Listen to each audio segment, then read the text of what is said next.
Just quieten down, baby. Per capita export value. Libraries. Minister, are you embarrassed by your behavior today? There's a lot of bleeding hearts around. Do you have the fortitude or the gonads to stand up and come across here and say that to me, you son of a bitch? Just watch me. He certainly went too far, Mr. Speaker, when I saw him stick his tongue out. Contemptuous disregard. More than a slab of bacon talking here. The disappointment you also feel is my responsibility. I lost my temper. What is the nature of your thoughts? The word was FART.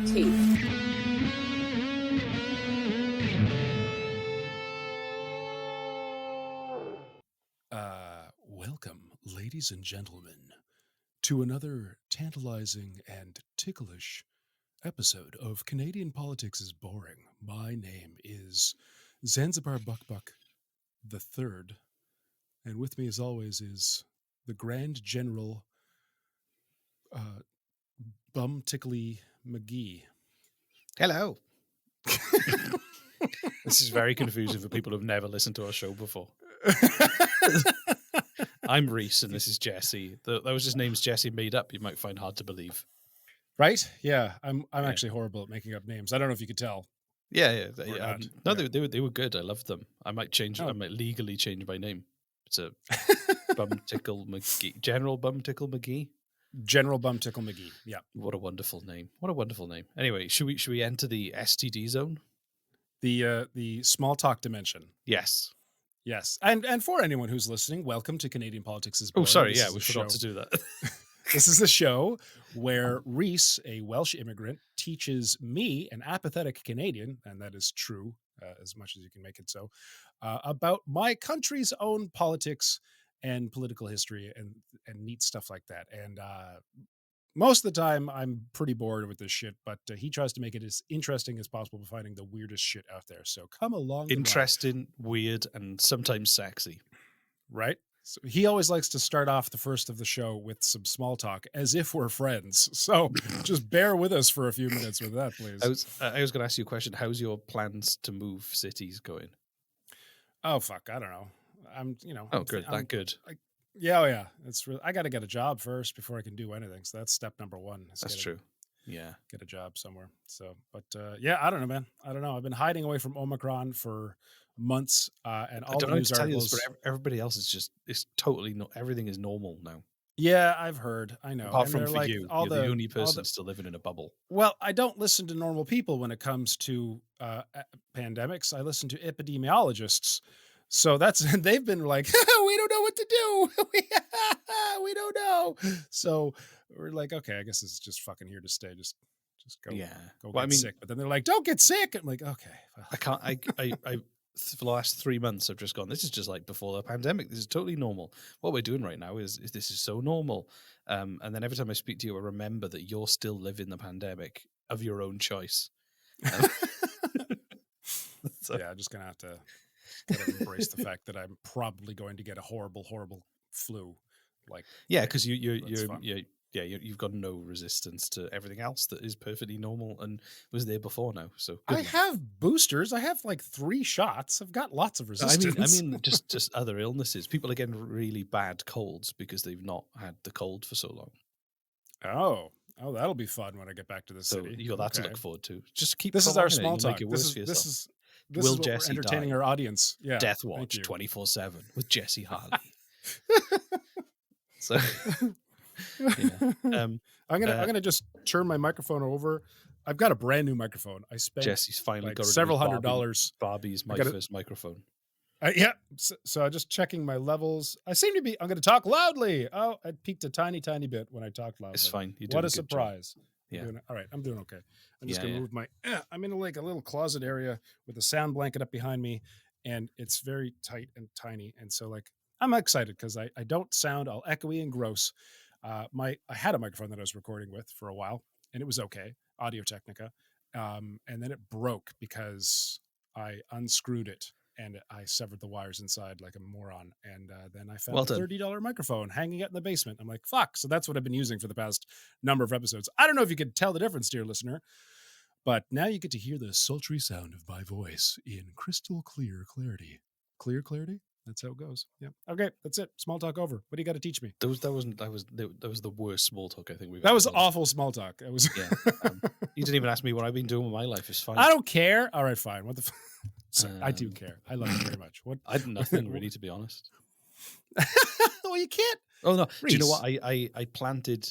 I was moving dirt in a machine after I felled the tree. My project's still going on. I've sown grass seeds, and the grass is now growing. So every day I go past and go, the grass is growing, and I'm excited to watch grass slowly grow every time I walk past it. It's my life. Or you could just get a chair and some whiskey and sit it there and just stare at it. Exactly. And when your relatives ask to come in and join them in the family fun, you can tell them what you're doing and how important it is. Look at it grow like that. So anyway, yeah. Should we exit the STD zone? I feel the need to remind everyone it's called the small talk dimension, just because if we don't, now leaving the small talk dimension. There we go. What did you get in the STD zone today? The small talk dimension zone is what you're calling it. It's STD. It's fine. The dimension zone. I've got a question. You better have something. You better have something good for me because this one is great. I don't know. Did you know? I'm gonna. This episode is called If Day. Have you ever heard of If Day? No. So I'm going to read you a passage of something that actually happened. That a lot of people don't realize happened during World War II. So February the 19th, 1942, invading German forces rolled through the streets of downtown Winnipeg. They held their hands high in Nazi salute, and civilians watched as German forces seized the capital of Manitoba. Nazi patrols on the street began before 5:30 a.m., and a radio announcer was detained and his microphone commandeered for radio broadcasts at 5:45 as the Nazi troops assembled. At 9:30, the defenders of Winnipeg surrendered to the Nazis and withdrew to the downtown muster point as the city was occupied. And the Nazis began sending armed troops through the city. A tank was driven down Portage Avenue in the downtown area. Some people were taken to an internment camp, including the premier of the province, the mayor, the lieutenant governor, and a visiting Norwegian ambassador. One council member escaped while they were rounding up all the leaders in the city, but was then captured after a serious kind of intensive search. And the British flag, which was obviously at the time used instead of the Canadian flag, was lowered at Fort Garry and replaced with a swastika. And the city was renamed Himmlerstadt, and the main street was then called Hitler-Strauss. So that all happened in 1942. Do you remember that in history? It fucking did not, which is why I'm guessing this is called If Day. You ever see What If from like Marvel's What If? What if this happened? Yeah, that's exactly the same fucking They stole thing, the idea from this. No, If Day, that was 100% real, except all of it was a performance by Canadian. So they hold on. You're saying that this was like they recreated what would happen if the Nazis invaded Canada and took hold of Winnipeg. Why Winnipeg? That would not be the first place the Nazis would go. Okay, well, it's the middle of the fucking prairies. The secret seat of Canada's ultimate power. I mean, that's a great tagline for the city. Winnipeg, the secret seat for Canada's ultimate power.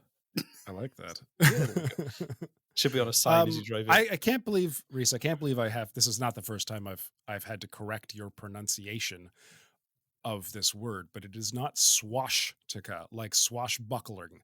Swastika, sorry. Swastika. Okay. There we go. Like I was like, should I let that go? There's something dark about your obsession with the correct pronunciation of a hate symbol. I know. I did. It's not like an obsession to think. So this was this was a giant, epic sized proportion of a performance by Canadian military. To just and the whole point was. Did they actually did the premier and the mayor actually pretend to get kidnapped and stuff? Yeah, like they went along with it all. They did the whole thing. They was like, what did they do when they invaded this city in France? Okay, we'll do that, and they just recreated everything. And this was during World War II as well. And the whole idea was they wanted to promote victory bonds. and the fake Nazis were gonna they drew like a sector map of the whole city, and the idea was that they had to raise money to buy victory bonds, and in each sector of the city, once they raised enough money, the Nazis would retreat out and they could have their city back. Hold on, what? How? What? Okay, play this out for me. So fake Nazis invade. They act like Nazis. So like, no, but like from the viewpoint of someone watching this, as if it's like, do people come out and watch like it's a parade sort of thing? Yeah. Say you've got a patisserie in downtown Winnipeg, and you're just there doing your business. Like a patisserie. What the fuck is a patisserie? French pastry shop. All right, a butcher's. Say you've got a butcher's and you sell sausages. Say you sell sausages and you're a butcher and you're just there. It's a Tuesday. You're just doing your thing. Suddenly, a bunch of Nazis come through, shout at you, and then a tank goes past, and they're blasting on the radio saying the city is under Nazi control.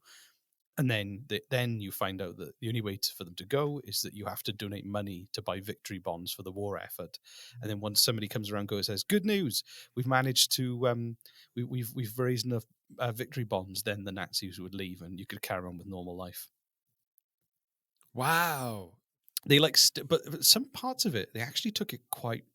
It wasn't just like a fun thing, like, like say they'd replace their guns with super soakers, and they had like some balloons. You could always do it in a fun way, but they took this really seriously.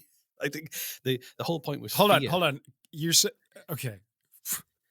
So in your world, we'd have pretend Nazis with super soakers instead of Uzis and water balloons instead of grenades. It's a fundraiser. Like just like parading and prancing through the street. Oh, we're the Nazis. Oh, give us your rotisseries and your butcher shops. Exactly. This is how I put. Yeah. But I'm so sorry, Germany. But it wasn't like let's have some fun and raise money. It was much more this is like me making fun of Nazis, not me making fun of Germans. Yeah, no, exactly. No, this was them just wanting to. I guess they were striking fear into people about the consequence of not donating money. So it was a promotion by the Greater Winnipeg Victory Loan organization. So they staged a firefight between Canadian troops. They had the prominent politicians. So they divided the city in 45 sections, and each represented $1 million of their fundraising target. So this is back in 1942. Did you say 42? Yeah. So they had a map of the city posted on the corner of Portage and Main in like the center of the city, and it was publicized in newspapers a few days before.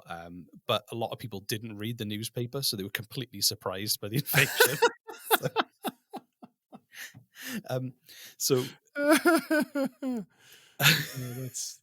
That's amazing.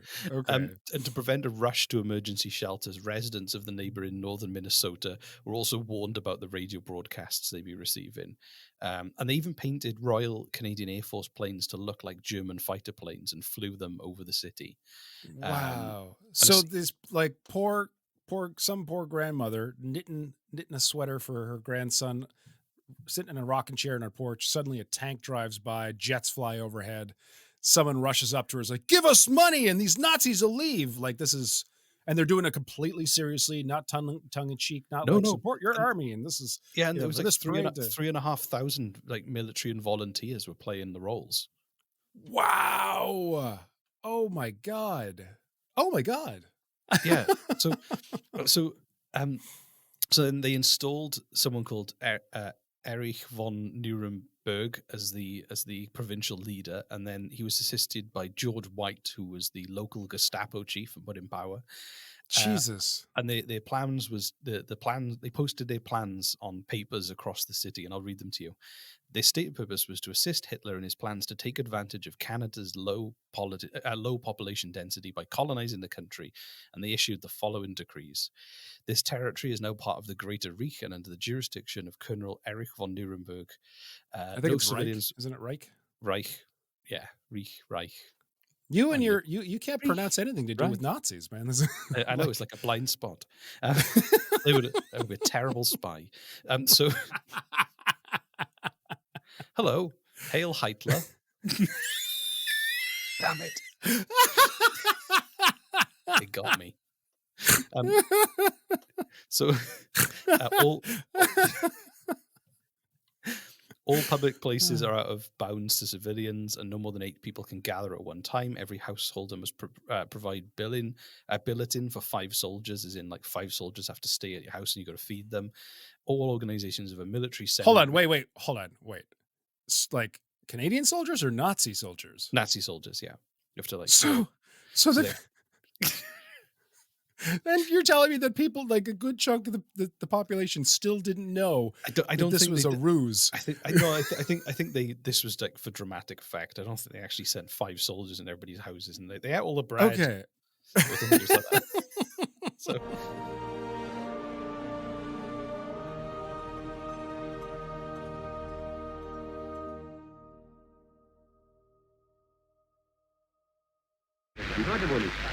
What are you doing in a small town after the movie show through? A few powerful companies. Main Street is struggling. Monopolies killed my hometown. I'm Andrew Cameron. I live in Amherst, Nova Scotia, a town of 10,000 people on the Nova Scotia-New Brunswick border. I also grew up here. I moved away in 1999 after graduating from high school. In 2015, when we expanded our business to Amherst, I moved home with my wife, daughter, and 2 dogs. But when I moved back, Amherst didn't feel like where I grew up. When I was growing up, we had a strong daily newspaper, vibrant local radio station, a bustling downtown with a gas station and a grocery store, plus many more locally owned businesses. Today, that's all gone. Our local businesses have been bought by or couldn't compete with large corporations.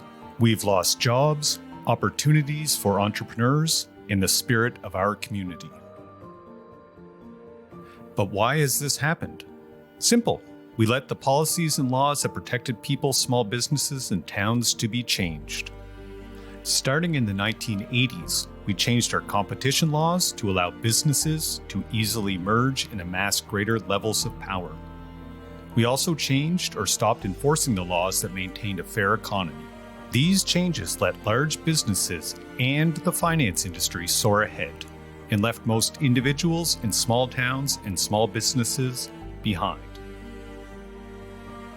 This isn't the first time this has happened.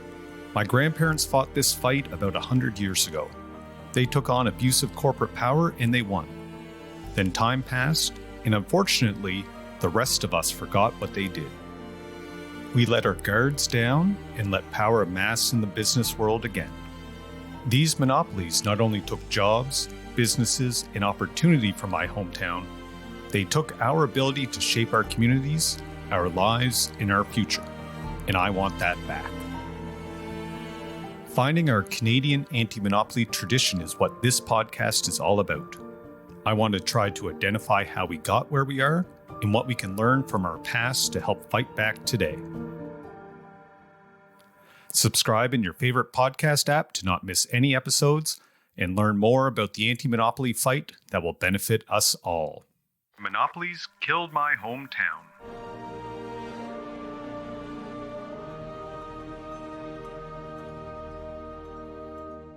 They disbanded like any groups, so even like the Girl Guides and the Boy Scouts were kind of taken over, and owners of all cars, trucks, and buses must register their buses. Have you seen like Jojo Rabbit? I'm yes, just picturing that now. It is like exactly. That's such a good film. But right, each farmer must immediately. No. I mean, sorry for interrupting, but specifically from Jojo Rabbit, where they had like the Boy Scouts, but it was being led by Nazi soldiers, sort of thing. Well, you mean the Hitler Youth, wasn't it? The Hitler Youth. That's it. Yes, the Boy Scouts, but led by Nazis. Well done. So farmers had to report their stocks to a commandant of supplies. National emblems, excluding the swastika, must be immediately destroyed. And so close. Each inhabitant was given a ration card and could only buy clothes with that card. And the following offences will result in death without trial: attempted to organise resistance, entering or leaving the province without permission, failure to report all goods possessed when ordered to do so, and possession of firearms. No one will act, speak, or think contrary to our decrees. So obviously they didn't follow through on all those, but it was quite effective to post that. I would hope they didn't follow through with all those. Jesus. My gosh. So they I can only imagine what happened. Like, was there a resistance from people who didn't know what was going on? Like, no, I think a lot of people are like, what the hell is going on? No, don't worry, just give us your money and we'll leave. It's like, it does seem very much like a it's bullying tactics. They're coming for their lunch money. It's extracting money from people, going, when are all these bloody Nazis going to leave? And they're like, well, just give us $1 million and we'll leave your neighborhood. That's all we ask. So worship notices were published on posted on churches forbidding worship, and priests who objected were arrested. That actually was a thing. What? Buses were stopped and their passengers were searched by armed troops. The Winnipeg Tribune was renamed Das Winnipeger Lungenblatt, the Winnipeg Lies Sheet. Is that what Lungen? Is that what they? I can't pronounce it. What is it? You pronounce that, but you can't pronounce Lungenblatt. Lungenblatt, lies sheet, a sheet That's of lies. Winnipegger Lungenblatt. All right. I think, I'm sure there's some people who still call it that today, maybe. Right. I don't know. It might be a good paper. So they even burnt books in front of the library. They actually did. Yes. But oh my God. But there was a caveat. They were books. So I don't know what, I'm glad you're telling me what they did and what they didn't do, because like, this is all so fantastical, right? I can't pick out what they might have done. I know. All right, boys, go and occupy those homes. From what I can tell, this is stuff they actually did. So they burned books in front of the Carnegie branch of the Winnipeg Public Library, but the books had already been pre-selected because they were damaged or outdated. So they just burned books that nobody wanted anymore. What do you think the books were? That they pre-selected? I don't know, but Mein Kampf. Yeah, exactly. Mein Kampf. Isn't that what it's called? Kampf is better. Yeah. Now I'm no better than you now. Fuck. It translates to my struggle. So you translated to my cum. So Jesus Christ. I knew you were going there. History would have been so different. Anyway, soldiers entered the cafeteria of the Great West Life building and stole lunches from workers. They seized buffalo coats from police, which are like just heavy, warm coats, and wore them. Literally just elementary school bullying. Yeah. At one local elementary school, the principal was arrested and replaced with a Nazi educator dedicated to teaching the Nazi truth. Special lessons were prepared for high school students throughout the city. Some stores and homes were looted by the fake troops. Canadian currency was replaced with fake German Reichsmarks, and the only propaganda notes that Canada created during the war. So yeah, wow. And why Winnipeg? Why Winnipeg? It was just their idea. It was their every city had their own like board of people trying to think of ways to raise money, and this was their answer. Amazing! Oh my God! And then it all ended at 5:30 p.m. They'd raised enough money with a ceremony. Hold on, this is all during one day? Pretty much, yeah. Oh, it was a very crazy day. So ceremonial release of prisoners, a parade and speeches from the people they'd released. Local business people marched saying it must not happen here, even though they are the ones who organized it did, and buy victory bonds. And a banquet was held at the Hudson Bay's Company building. And the Norwegian ambassador who was captured spoke about his experiences with IFDE and Norway. And he said that the make-believe Nazi occupation was an authentic glimpse of German behavior in German-ridden Europe, was his phrase. So obviously he was from an occupied country. So right. I didn't know that I didn't know every single province had their own sort of version of IFDE. That's maybe not IFDE. No, they didn't. They didn't. That was it. It was just Winnipeg. Winnipeg had they did it first. Manitoba. Gosh. They did it first. They were like, and then but it got so much coverage. So it was covered in Newsweek, New York Times. Did other people wanted to do it? They wanted to join in? Yeah, they did. So they started trying to recreate it. So they shot newsreel footage for the BBC there. It went as far as like New Zealand, the news story of the event. And they estimate that 40 million people saw coverage of this news story from Winnipeg. And the US government contacted the organizing committee for details, and they actually did a smaller scale version in Vancouver.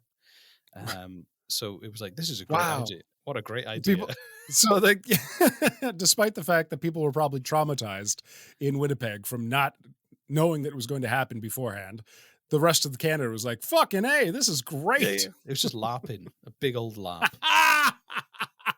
Live action role playing. Yeah. Yeah, exactly. So there was a documentary made about it for a locals TV show, which I couldn't find a copy of. CTV do a show called Manitoba Moments, which I love, and the name of that program. Manitoba It's like Moments. you fall down the stairs. I just had a Manitoba moment.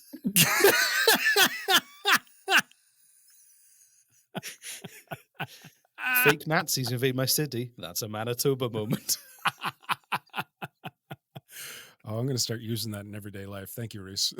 Like when Justin Trudeau falls down the stairs in the you know that video? We should do that. You know, like people put the Heritage Minute kind of music at the end of like funny videos. Going to come up with an alternative one called Manitoba Moment. Oh, I love it. Oh my God. Yes. Manitoba. From you know, Scarface, where he just bursts to the door with a machine gun and says, say hello to my little friend, and then go Manitoba Moments. Anyway, we eventually have to go and visit Manitoba. You realize we're making a show called Manitoba Nights. You say visit, I would call it a pilgrimage. A pilgrimage, right? Yeah, or we could take over.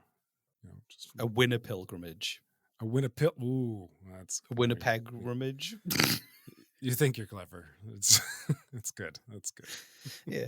A Winnipeg-grimage. Winnipeg-grimage makes it sound like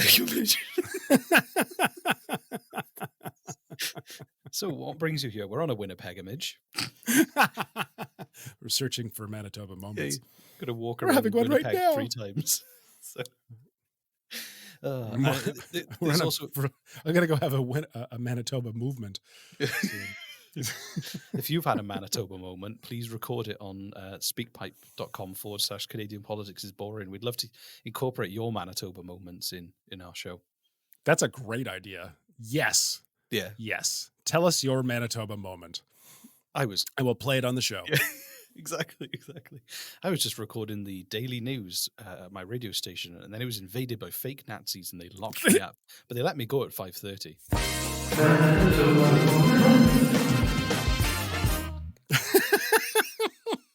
After I gave them my fucking lunch. So, anyway, and also a filmmaker. Do you know the filmmaker Guy Madden? You know the Canadian filmmaking community. A newsreel clip of If Day featured in a film he made called My Winnipeg as well. So, yeah. So that was If Day. Do you like If Day? I do like If Day. It's just kind of horrifying and hilarious. It's horrifying and hilarious at the same time. Like, it's horrifying for the people who didn't know it was going to happen. And that in itself is also kind of hilarious, like traumatizingly hilarious. There's got to be a word for that.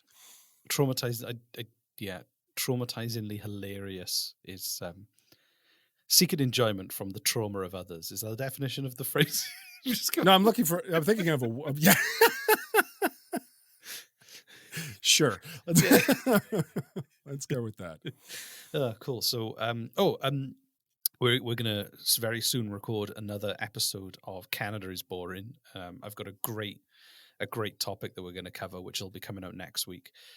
Jesse, I'm going to tell you it now, and it's going to baffle you. The name of the episode is "The World's Greatest Lover and Other Walkers." And other walkers? Yes.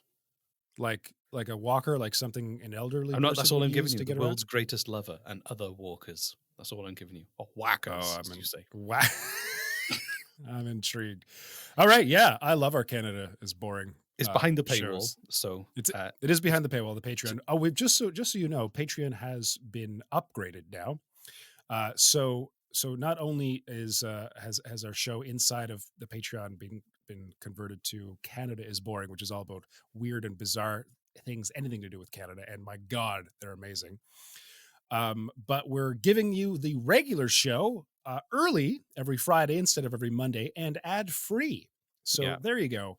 We're trying to upgrade for everyone, for our current patrons and for everyone who would like to become a patron. And also, if you're a patron, you can you can literally just tell us what to do and we'll do it for you. Yeah, exactly. You can literally, I've literally got the app on my phone, and if you send us a message, it goes bing on my phone. Which is Like, quite Reese, dangerous. please, I'm a patron. Please send me 5 minutes of fart noises, and he'll do it. I will. Yeah, I'm going to better to do on my Sunday. Sorry, kids. All right, is that all for If Day, Reese? That is it for If Day. So, call to action, ladies and gentlemen, as we've said before, is SpeakPipe. It is a place where you can, just using your phone, within 10 seconds of after listening to this, Reese will leave a link in the show notes of your podcast player. You just click that, and you just hit record. You don't have to give us your email address. You don't have to sign up. No login, no password. Just literally hit record and send us a voicemail. It takes seconds. It's kind of amazing. So speakpipe.com/Canadian politics is boring, or just click the little link if you're that lazy, which we all know you are, and tell us your Manitoba moment. That's a really good tactic. Just insult the fuck out of our audience. Yeah, just lazy pricks. Right? Yeah. Tell us your Manitoba moment. Yeah, and we'll play it on the show. And then maybe if you give us enough, you'll incentivize us to do a Winnipeg. What was it? A Winnipegrimage. A Winnipegrimage. Yeah. Yeah. So anyway, right, I'm gonna go. You go in. Okay. I'm gonna do. go. Yeah. I'm gonna go make some toast and I'm gonna eat it. I'm glad you liked If Day. That was one of my favorite ones. I loved it. That was great. So crazy. I love it. So I really want to. Can we do a quick recreation? One of your famous improvs from like someone running a butcher shop, as you said, who didn't read the news and didn't know any of this. But you got to put music and sound effects as you do, because you're really good at that. Is going to be a vegan butcher's? Sure. So ahead of their time. Yeah, do it up. So you didn't know this was coming. All right. It's a journal entry. Okay. At the end of the day. Oh, okay. Dear Diary, today was a fateful day at the vegan butcher store. All of the empty sausages and fake meat that I've made literally from meat and just tell people that it's not meat was selling very well. As they walked out munching on their breakfast saying, I can't believe it's not meat. And I say, I know, but in my head I'm going, it is. Have fun. How does he do it? I'll tell you how. I just give you meat. So, business is booming. However, unexpectedly, I saw a tank drive in front of the store. 3 burly Nazis with Canadian accents came in and told me that they were seizing Winnipeg. I said, I'm sorry, I'm just a humble vegan butcher, and I'm afraid that this is very unusual and very suspect. And they said, it's just a joke. We will leave once you give us some money. I asked if they were vegans, and they said yes. All 3 of us are actually vegans. And I said, if I give you enough vegan meat to fill you up, will you leave? And they were like, okay. So I gave them 3 pounds of boiled pork each. Watched them devour it in my store. And as vegans, they had no tolerance to meat, and their bowels were immediately irritated. And as those Nazis ran down the street, waddling, looking for somewhere to go to the toilet, I laughed at myself and was like, this is how we win the war. How was that? That was fucking amazing. You need a slow clap. That was good. There we go. That was my Manitoba moment. Yeah, that was those three Nazis running down, holding their behinds. Exactly. They waddle down the street, looking to go have a have Manitoba no tolerance to bowel meat. movement. Yeah. Thanks so much for sticking us in your ear holes, dear listener. We hope to see you again next week. And go to speakpipe.com/Canadian politics is boring and tell us your Manitoba moment. Okay. Yay. Bye, everybody. Bye.